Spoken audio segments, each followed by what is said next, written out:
Sarvodaya public school Nainital का एक बहुत ही फेमस स्कूल था।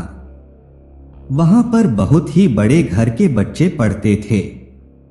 स्कूल का पूरे नैनीताल और आसपास वाले एरिया में बहुत नाम था। इसलिए सुनीता वहां पर टीचर का जॉब करना चाहती थी। सुनीता साइंस की टीचर थी और वो 6-2-8 क्लास को साइंस पढ़ाई करती थी और वह बहुत वक्त से सर्वोदय पब्लिक स्कूल में जॉब ट्राई कर रही थी। फाइनली उसकी जाम उस हाई स्कूल में लग गई थी। सुनीता बहुत खुश थी और वो पूरे मन से अपनी जॉब किया करती थी। स्कूल में परीक्षा का समय आ गया था और एक दिन सुनीता परीक्षा कॉपी चेक करने के लिए स्कूल के स्टाफ रूम में लेट तक रुकी हुई थी।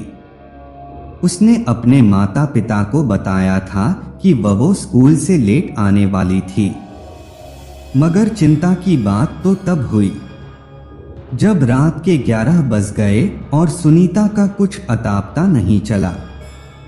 उसके पापा उसे बार बार कॉल कर रहे थे, मगर वो फोन ही नहीं उठा रही थी। देखते ही देखते 12 बज गए, फिर 3 बज गए और फिर अगले दिन की सुबह होने को आ गई।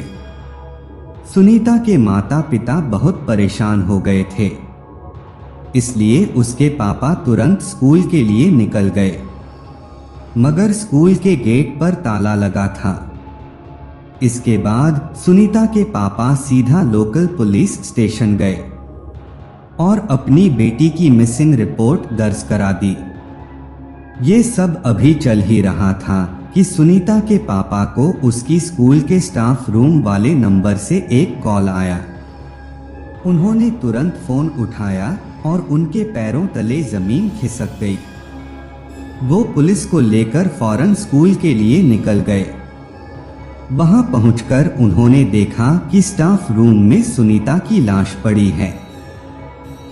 उसके सिर पर गहरी चोट लगी हुई थी और शरीर पर ढेर सारे चोट के निशान थे।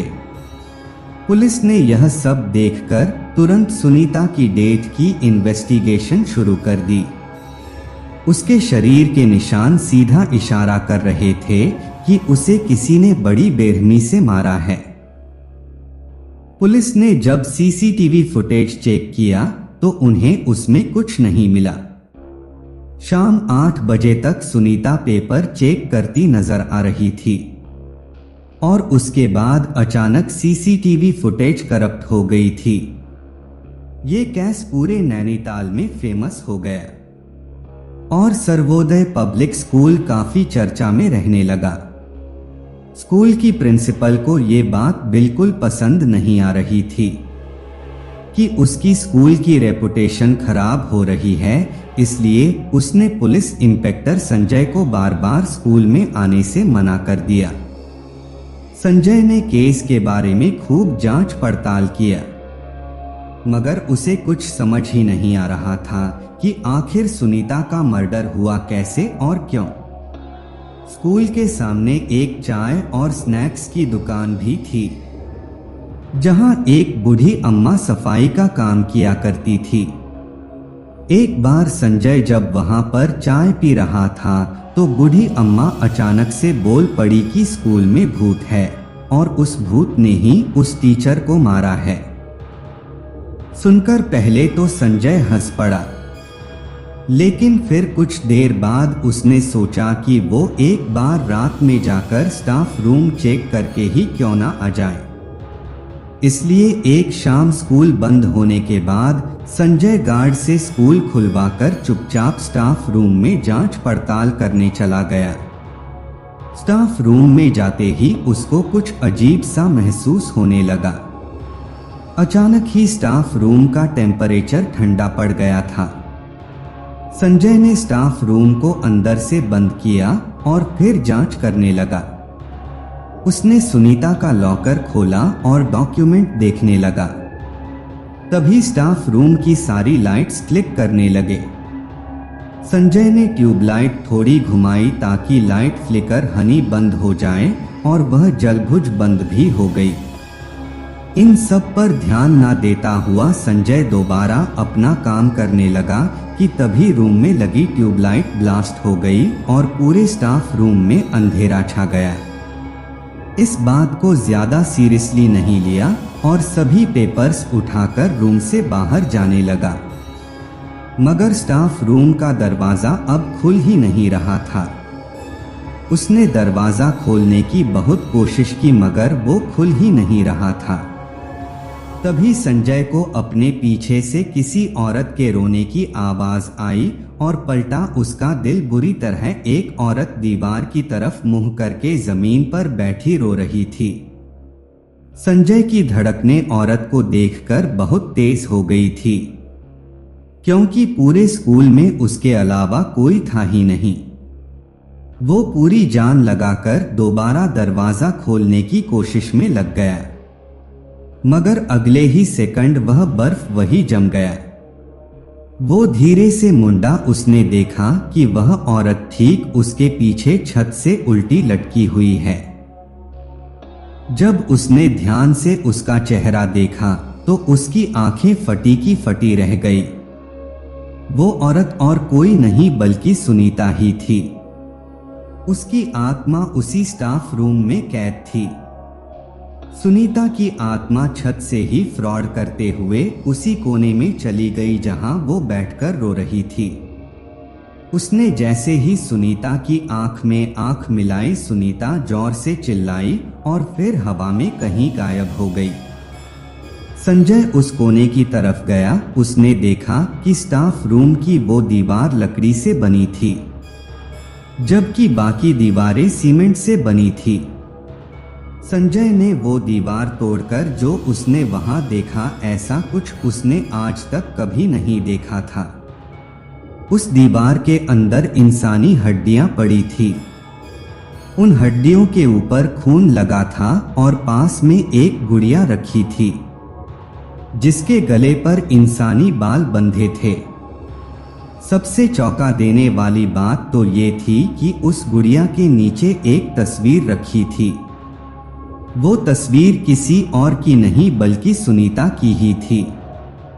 किसी ने सुनीता को मारने के लिए और उसकी आत्मा को वश करने के लिए काला जादू किया था। संजय ने तुरंत गार्ड से पता किया कि स्टाफ रूम की लास्ट रिनोवेशन कब की गई थी, तो गार्ड ने उसे बताया कि कुछ हफ्ते पहले ही स्टाफ रूम की दीवारों पर पेंट किया गया था। संजय ने गार्ड से रिनोवेशन करने वाले ठेकेदार का नंबर लिया और उससे पूछताछ की। पूछताछ से पता चला कि रिनोवेशन का ऑर्डर तो प्रिंसिपल ने दिया था, मगर सर्वोदय पब्लिक स्कूल के साइंस टीचर अनेक घोष काम के बीच में बहुत बार स्टाफ रूम में आए करते थे। एक दिन अनिता प्रिंसिपल से साइन डॉक्यूमेंट लाए, जिसमें लिखा था कि स्टाफ रूम की एक दीवार को लकड़ी का बनाया जाए। इंस्पेक्टर संजय ने तुरंत लाल को अरेस्ट कर लिया गया। शुरू में तो लाल ने कुछ नहीं बोला, मगर शक्ति करने पर उसने संजय को सब कुछ सच बता दिया। धीरे धीरे लाल संजय को पसंद करने लगा था, मगर संजय को उसमें कोई इंटरेस्ट नहीं था। धीरे धीरे अनेक की फीलिंग्स उसके सर पर चढ़ने लगी थी और वो सुनीता के पीछे हाथ धोकर पड़ गया था। एक दिन जब उसने देखा कि सुनीता उसे दूसरे लड़के से मिलकर बात कर रही है, लाल गुस्से से पागल हो गया।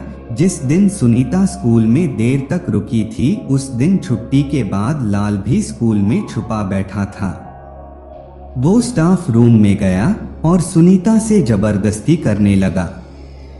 सुनीता ने अपने बचाव में लाल को धक्का मारा, मगर लाल को बहुत तेज गुस्सा आ गया और उसने सुनीता का सर टेबल के कोने पर दे मारा। झांकी वही मौत हो गई। इसके बाद लाल ने उस लकड़ी की दीवार के पीछे कुछ काला जादू करने का सामान छुपा दिया, ताकि वह सुनीता की आत्मा को वहीं ट्रैक कर सके और जब भी उसका मन चाहे वो उसे जाकर देख सके।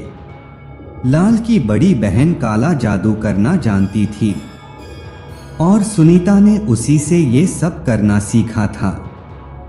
लाल के खिलाफ एक सॉलिड केस बनाया गया और कोर्ट द्वारा उसे उम्र कैद की सजा सुनाई गई, जिसे हम पब्लिक स्कूल के स्टाफ रूम को हमेशा के लिए बंद कर दिया गया। मगर आज भी कई स्टूडेंट्स और टीचर्स ये दावा करते हैं कि उस स्टाफ रूम से आज भी किसी औरत के रोने की आवाज आती है। आपको क्या लगता है, क्या सुनीता की आत्मा अभी तक उस स्टाफ रूम में कैद है? आपको ये वीडियो अच्छी लगी तो हमारा चैनल को सब्सक्राइब करना बिल्कुल मत भूलना।